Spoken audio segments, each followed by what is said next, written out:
Mokomi Time Pass। Hello दोस्तों, मैं आपका दोस्त गटरू और आज आप मेरे साथ सुनेंगे रूट रूट की बातें, जानेंगे क्या है ट्रू और क्या है फॉल्स और समझेंगे दादी के नुस्खे। कभी-कभी मुझे बहुत गुस्सा आता है जब मुझे जो चाहिए वो मिलता नहीं है। क्या होता अगर हमारे पास सब कुछ होता? सारे फेवरेट कॉमिक्स, वीडियो गेम्स, दोस्तों के साथ अनलिमिटेड खेलना।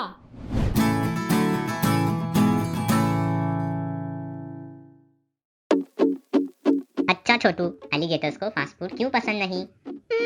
पता नहीं। क्योंकि वो उसे पकड़ नहीं पाते। फास्ट फूड जो है। वैसे छोटू, एलिगेटर से याद आया, तुझे पता है कि एलिगेटर्स की कौन सी स्पीसी सबसे बड़ी है? नहीं पता, तू बता। तुझे इतना तो पता ही होगा, एलिगेटर्स की अभी सिर्फ 2 लिविंग स्पीसीज है। हाँ। तो उनमें से American alligators largest species of alligators है। एक एवरेज अडल्ट अमेरिकन एलिगेटर का वेट 350 केजी से ज्यादा और उनकी लेंथ 13 फीट से ज्यादा होती है। सबसे बड़ा एलिगेटर जो लुइसियाना में देखा गया था, उसकी लेंथ कुछ 19 फीट थी। ओह वाव, वो तो कितना बड़ा होगा। हाँ छोटू, सही कहा। अरे बड़ू, मुझे अब याद आया कि वो दूसरी living species of alligators Chinese alligators है। वो अमेरिकन एलिगेटर्स के कंपैरिजन में बहुत छोटे होते हैं। उनकी लेंथ रेयरली 7 फीट एक्सीड करती है और उनका वेट भी 45 केजी से कम होता है। वाह छोटू, तुझे तो बहुत कुछ पता है। कुछ भी बड़ू। चल अब कल मिलते हैं। लेटर एलिगेटर छोटू। लेटर एलिगेटर बड़ू।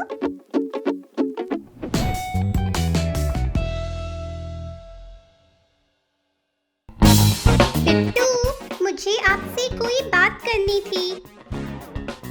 अरे पिट्टू, मैं आपसे बात कर रहा हूँ। जाओ, मैं आपसे बात नहीं करता।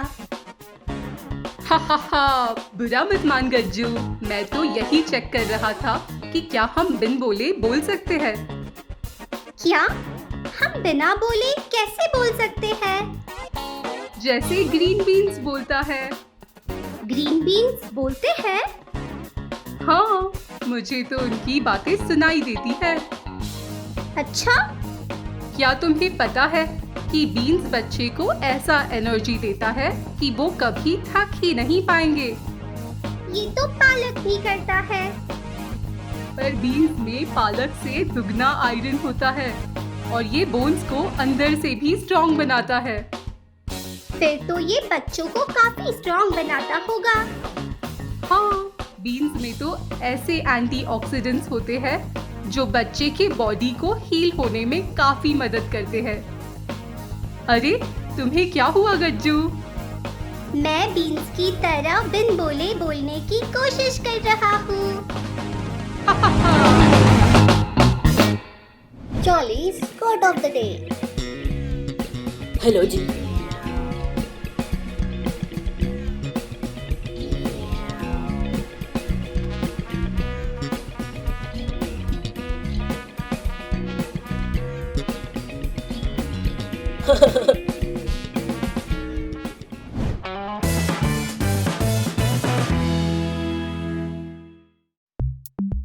अरे गटरू, तू आज घर कैसे? तू तो आज मोंटी के साथ माउंटेन हाइक पे जाने वाला था ना? क्या हुआ उसका? दादी, आप उस मोंटी का नाम भी मत लो मेरे सामने। अरे बाप रे, इतना गुस्सा? क्या हुआ गटरू? मुझे कभी नहीं लगा था कि वो मेरे साथ ऐसे करेगा। दादी, उसने मेरे सारे सीक्रेट्स हमारे कुछ फ्रेंड्स को बता दिए और वो लोग मुझे चिढ़ा रहे थे। मैं उसके साथ कभी नहीं खेलूंगा। गटरू, मैंने तुझे इतने गुस्से में कभी नहीं देखा। मोंटी को तो पता भी नहीं होगा कि तुझे इतनी तकलीफ हो रही है। एक बात बोलूं, अगर हम किसी पे गुस्सा हो और हमें तभी मन से शांत होना हो तो उस पे एक ही सॉल्यूशन है, क्षमा, माफ करना। गटरू, तू मोंटी को दिल से माफ कर दे। दादी, ऐसे कैसे माफ कर दूं मैं उसे? देख, गलतियां हर इंसान से होती है। कोई भी इंसान पूरी तरह से परफेक्ट नहीं होता है। क्या तुझसे कभी कोई गलती नहीं हुई? फिर तेरे दोस्त क्या करते हैं? वो माफ करके भूल जाते हैं तेरी गलती, है ना? तू मोंटी से जाके खुल के बात कर ले और उसे दिल से माफ कर दे। उसके बाद देख तुझे कितना अच्छा और शांत फील होगा। हाँ दादी, ये बात तो एकदम सही है, पर मेरा मूड ठीक होने के बाद ही मैं उसके पास जाऊंगा और अपनी तरफ से पूरा ट्राई करूंगा। मेरी दादी के पास कई नुस्खे हैं, पर काश उनके पास सब कुछ मिलने का नुस्खा भी होता।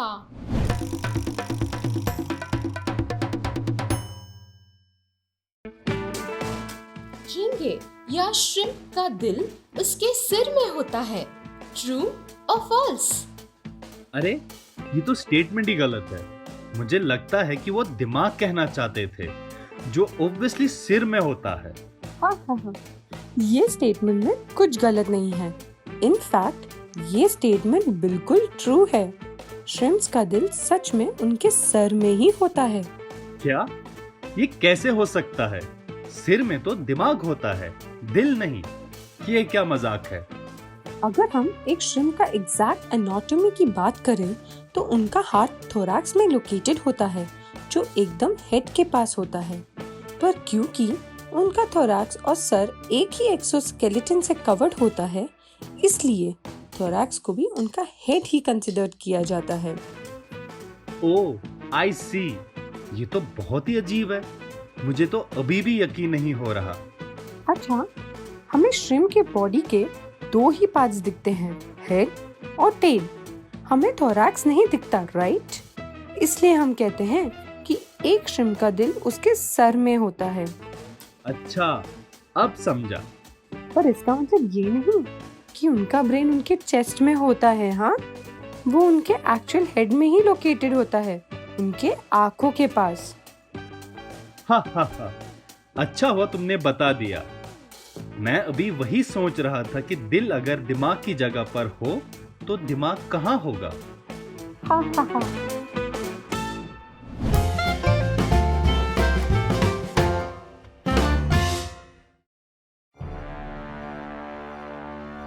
चेरा साम्राज्य। मौर्य साम्राज्य के दक्षिण में मालाबार तट, करूर, कोयम्बतूर और दक्षिण भारत के सभी सेलम जिले चेरा साम्राज्य का हिस्सा थे। चेरा की राजधानी तिरुवंचिकुलम थी। चेरा वंश की स्थापना करने वाले उतियन चेरालतन पहले चेरा राजा थे। उतियन के पुत्र इमायावरम्बन नेदुन चेरालतन अपने धैर्य और दृढ़ संकल्प के माध्यम से दक्षिण में चेरा को सबसे शक्तिशाली राज्यों में से एक बनाने के लिए जिम्मेदार थे। उन्होंने 58 वर्षों तक शासन किया और कई युद्ध जीते, जिनमें सबसे प्रसिद्ध युद्ध अपने शत्रु बनस्वी के कादम्बा के साथ था। इमायावरम्बन ने न केवल अपने राज्य का विस्तार किया, उन्होंने अपने शासनकाल के दौरान स्थानीय कला, संस्कृति और साहित्य को भी बढ़ावा दिया। रोम जैसी जगह के साथ मजबूत विदेशी संबंध बनाने के साथ राज्य समृद्धि की तरफ बढ़ा। उनके व्यापार में मुख्य रूप से मसाले, हाथी दांत और चंदन शामिल थे। सफलता के इस दौर के बावजूद कालाभरो ने चेरा को युद्ध में पराजित कर दिया। लेकिन चेरा ने कालाभरो को युद्ध में पराजित कर दूसरे चेरा साम्राज्य को स्थापित किया, जिसकी राजधानी महोदयापुरम बनी। स्थानु रविवर्मन के समय में चीन, केरल और अन्य स्थानों के साथ व्यापार का विकास हुआ और चोला और उनके बीच शांति बनी रही। हालांकि स्थानु की मृत्यु के बाद चेरा और चोला के रिश्ते बिगड़ने लगे। आखिरी राजा रामावर्मन कुलशेखरा की मृत्यु के बाद चेरा साम्राज्य बिखर गया। और चोला ने उस पर अपना अधिकार बना लिया। कभी कभी मैं सोच में पड़ जाता हूँ कि अगर मैं राजा होता तो क्या करता, क्योंकि राजा के पास तो सब कुछ होता था। चलो मैं अभी एक लिस्ट बनाता हूँ जिसमें मैं अपनी सारी मनपसंद चीजें लिखूंगा कि कैसे मेरे राज्य में सबको सब कुछ मिलेगा। क्या आप भी बनाते हो ऐसी लिस्ट कि आप अगर राजा होते तो आप अपने देश में क्या क्या करते? मैं तो अभी शुरू कर रहा हूँ लिखना। बाय दोस्तों, अगले एपिसोड में मिलेंगे। Bye bye.